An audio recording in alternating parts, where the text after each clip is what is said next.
Assalamualaikum semua.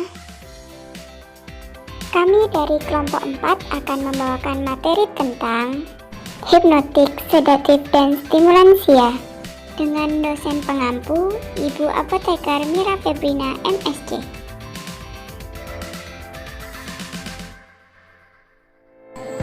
Sebelum kita masuk ke dalam materi, kita harus mengerti dulu pengertian dari hipnotik sedatif dan juga stimulan. Hipnotik sedatif adalah golongan obat depresan susunan saraf pusat yang relatif tidak selektif, mulai dari yang ringan yaitu menyebabkan tenang dan kantuk, hingga yang berat yaitu hilangnya kesadaran, keadaan anestesi, dan koma. Kemudian pengertian dari stimulan adalah obat-obatan yang menaikkan tingkat kewaspadaan di dalam rentang waktu yang singkat. Obat stimulan adalah obat yang dapat menimbulkan rangsangan tidak selektif pada sistem saraf pusat. Kemudian, penggolongan obat hipnotik sedatif. Ada beberapa penggolongan obat hipnotik sedatif. Yang pertama yaitu golongan benzodiazepin. Benzodiazepin adalah obat yang memiliki 5 efek farmakologi sekaligus, yaitu ansiolisis, antikonvulsi, relaksasi otot melalui medula spinalis, dan amnesia retrograde. Obat golongan benzodiazepin terbagi menjadi 3 jenis berdasarkan waktu durasinya, yaitu yang pertama diazepam, kemudian lorazepam, dan midazolam. Mekanisme kerja golongan benzodiazepin. Obat ini bekerja dengan cara mempengaruhi sistem saraf pusat, yang akan membuat sistem saraf otak menjadi kurang sensitif terhadap rangsangan, sehingga menimbulkan efek yang menenangkan. Jenis obat yang tergolong dalam benzodiazepin adalah diazepam, lorazepam, flurazepam, dan alprazolam.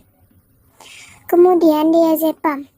Nama dagang dari diazepam adalah analsik, diazepam, potensik, prozepam, trazep, stesolid, valdimex, valisan B. Kemudian indikasinya, pemakaian jangka pendek pada ansietas atau insomnia, tambahan pada putus alkohol akut, kejang demam, spasme otot.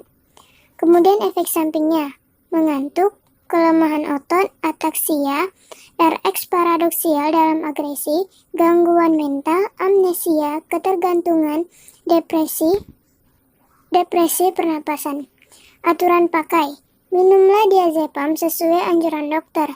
Jika dalam bentuk cair, gunakan pengukur obat. Jika dalam bentuk oral, gunakan alat tetes untuk mengukur dosis. Nah, dosis dari diazepam adalah untuk dewasa 2 mg dengan pemakaian 3 kali sehari. Untuk anak-anak 0,12 sampai 0,8 mg per kilogram per hari. Kemudian interaksi obat. Obat ini sebaiknya tidak digunakan bersamaan dengan obat jenis fluvoxamin dan sodium oxybate karena dapat mengakibatkan efek samping yang cukup fatal.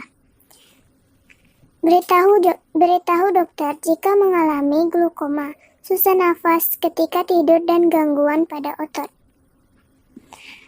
Kemudian lorazepam. Nama dagang dari lorazepam adalah Ziprac, Zolostin, Xiti, Xanax atau Xanax XR, venlafaxine, Fodin. Indikasi. Lorazepam digunakan untuk gangguan kecemasan.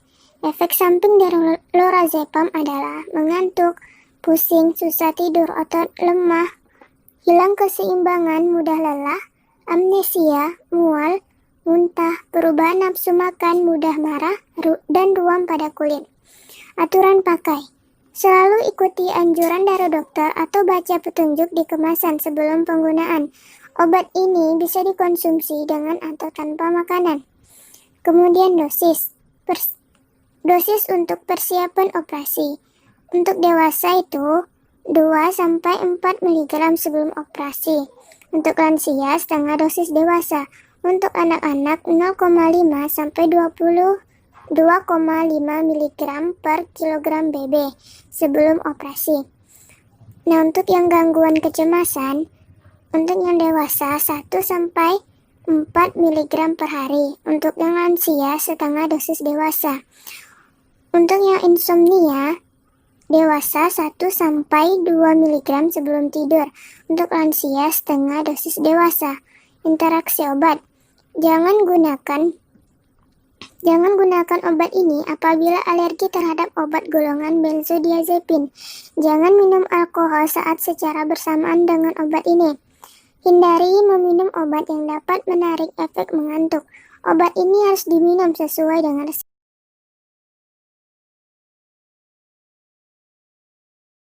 Selanjutnya adalah flurazepam.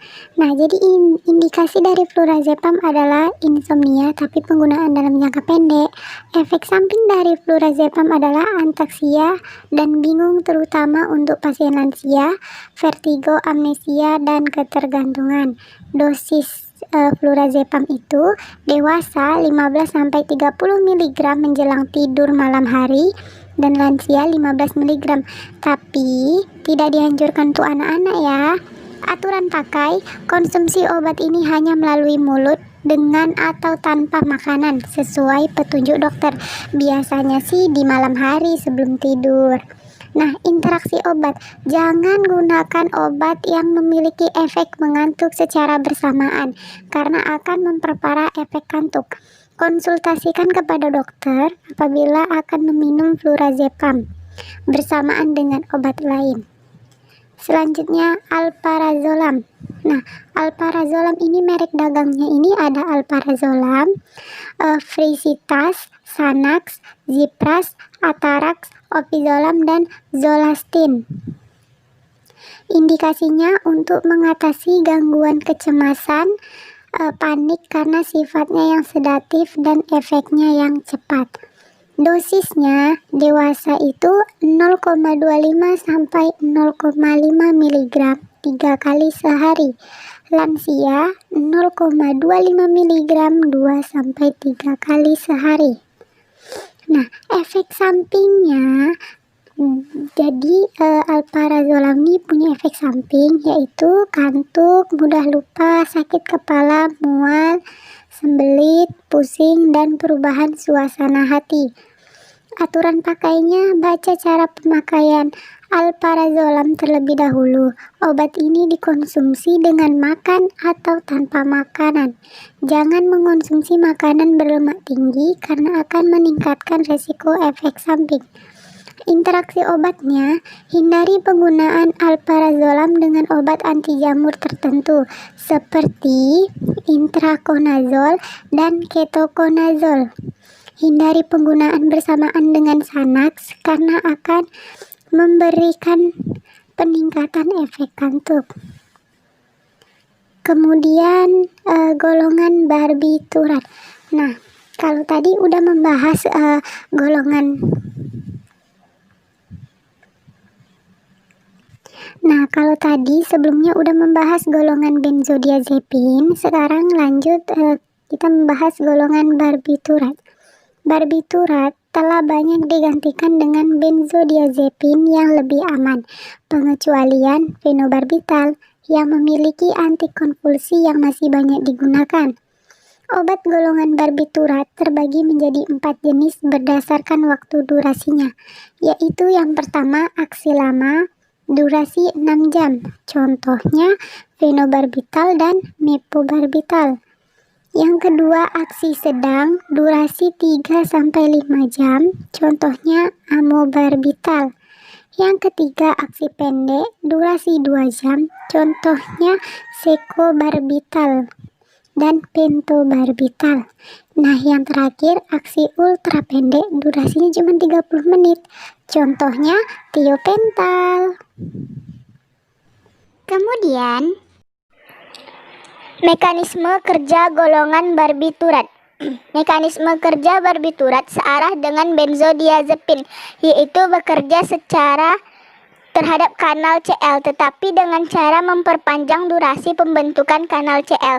Efek yang ditimbulkan pun searah dengan benzodiazepin, yaitu relaksasi otot sketal, antikonvulsi, sedasi, dan ansiolisis.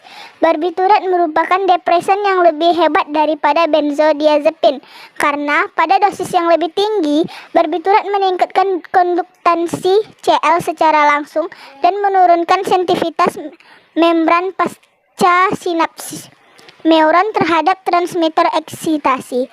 Jenis obat yang tergolong dalam barbiturat antara lain scobarbital, amobarbital, tiopental, pentobarbital. Scobarbital itu merek dagangnya scobarbital sodium kapsul. Indikasinya pengobatan epilepsi insomnia sementara sebagai anestesi dan ansiolisis dalam prosedur bedah. Dosisnya itu dewasa insomnia 100 mg oral sebelum tidur, penenang depresan dewasa 200 mg sampai 300 mg oral 1 sampai 2 jam sebelum operasi. Efek samping dari scobarbital adalah sifat tidur, fungsi motorik terganggu, kegelisahan. Aturan pakainya yaitu sebelum menggunakan obat ini sebaiknya konsultasi kepada dokter. Selanjutnya adalah tiopental. Nama dagangnya yaitu tiopol, tiopental sodium, dan tiopen. Indikasinya sebagai antikonvulsan. Obat ini adalah obat penenang sebelum operasi untuk mengatasi kejang. Aturan pakainya, tiopental digunakan dengan cara suntikan ke dalam pembuluh darah atau juga bisa melalui infus. Interaksi obat tiopental yaitu bereaksi terhadap obat amiodaron. Tiopental juga berinteraksi dengan alkohol dan tembakau. Dosisnya untuk obat penenang sebelum operasi dewasa 100 sampai 150 mg, anak-anak 2 sampai 7 mg per kilogram berat badan. Untuk penderita epilepsi dewasa 75 sampai 125 mg, anak-anak 5 mg per kilogram berat badan. Untuk menurunkan tekanan di dalam kepala dewasa 1,5 sampai 3,5 mg per kilogram berat badan, anak-anak 1 sampai 4 mg per kilogram berat badan. Efek samping yang ditimbulkan yaitu berupa nyeri perut, otot, sendi, dan tulang, mual dan muntah, hilang nafsu makan, berat badan menurun, penyakit kuning, serta sesak napas. Selanjutnya, ada golongan lain yaitu ada propofol, ketamin, kloral hidrat, dan juga meprobamad. Selanjutnya kita masuk ke dalam mekanisme kerja. Propofol relatif selektif dalam mengatur reseptor GABA dan tampaknya tidak mengatur ligand ion channel lainnya. Propofol dianggap memiliki efek sedatif hipnotik melalui interaksinya dengan reseptor GABA. Ketika reseptor GABA diaktifasi, penghantar klorida transmembran meningkat dan menimbulkan hiperpolarisasi di membran sel postsinaps. Ketamin bersifat non-kompetitif penisilin di reseptor N-metil D-aspartat atau NMDA. Ketamin juga memiliki efek pada reseptor lain termasuk reseptor opioid, reseptor muskarinik, reseptor monoaminergik, kanal kalsium tipe L, dan natrin sensitif voltase. Tidak seperti propofol dan etomid, ketamin memiliki efek lemah pada reseptor GABA. Kloral hidrat, peringatannya yaitu dapat menimbulkan ketergantungan, penyakit pernapasan, riwayat penyalahgunaan obat dan alkohol, gangguan kepribadian yang jelas, hamil, dan menyusui. Indikasinya yaitu untuk insomnia jangka pendek. Dosis kloral hidrat ini yaitu untuk insomnia 0,5 sampai 1 gram, maksimalnya 2 gram, dengan minum banyak air pada waktu sebelum tidur. Untuk anak, 30 sampai 50 mg per kilogram berat badan sampai maksimal dosis tunggal 1 gram. Kontraindikasi dari kloral hidrat ini yaitu penyakit jantung berat, gangguan faal hati dan ginjal yang jelas, gastritis dan hamil dan menyusui. Efek samping kloral hidrat ini yaitu iritasi lambung, distensi abdominal dan flatulensi, ruam kulit, kemudian nyeri kepala, ketonuria, dan lain-lain. Bentuk sediaan kloral hidrat ini yaitu kapsul oral 500 mg, larutan oral 500 mg per 5 ml, suppositoria untuk rektal atau dubur 325 mg, 500 mg, dan 650 mg. Nah, sekarang kita masuk ke dalam materi stimulansia. Stimulansia adalah obat-obatan yang menaikkan tingkat kewaspadaan di dalam rentang waktu yang singkat. Penggolongan stimulansia itu ada 3. Yang pertama kafein, teofilin, dan teobromin. Nah, adapun mekanisme kerja dari stimulan yaitu dia memblok selektif hambatan saraf, yaitu pemblokan hambatan postsinaptik, pemblokan rangsangan prasinaptik. Kemudian dia itu rangsangan langsung pada saraf pusat. Kemudian contoh obat dari hipnotik sedatif dan juga stimulan. Yang pertama itu ada kokain. Mekanisme kerja dari kokain yaitu efek kokain itu berpusat atau perifer, adalah menghambat ambilan balik norepinefrin, serotonin, dan dopamin kembali ke terminal presipnetik tempat transmitter tersebut dilepaskan. Kemudian ada nikotin. Nikotin adalah zat aktif dalam tembakau. Meskipun obat ini sekarang tidak lagi digunakan dalam terapi, kecuali dalam terapi penghentian merokok, nikotin tetap penting karena nomor 2 sesudah kafein digunakan paling banyak sebagai stimulan sistem saraf pusat dan kedua dari alkohol sebagai obat yang paling banyak disalahgunakan. Kemudian mekanisme kerja dari nikotin itu pada dosis rendah, nikotin menyebabkan stimulasi ganglion dengan depolarisasi pada dosis tinggi. Nikotin menyebabkan penghambatan ganglionik. Reseptor nikotin terdapat dalam sistem saraf pusat tempat kerja serupa terjadi. Cukup sekian penjelasan kami dari kelompok 4. Syukran jazakumullahu khairan. Semoga bermanfaat. Wassalamualaikum warahmatullahi wabarakatuh.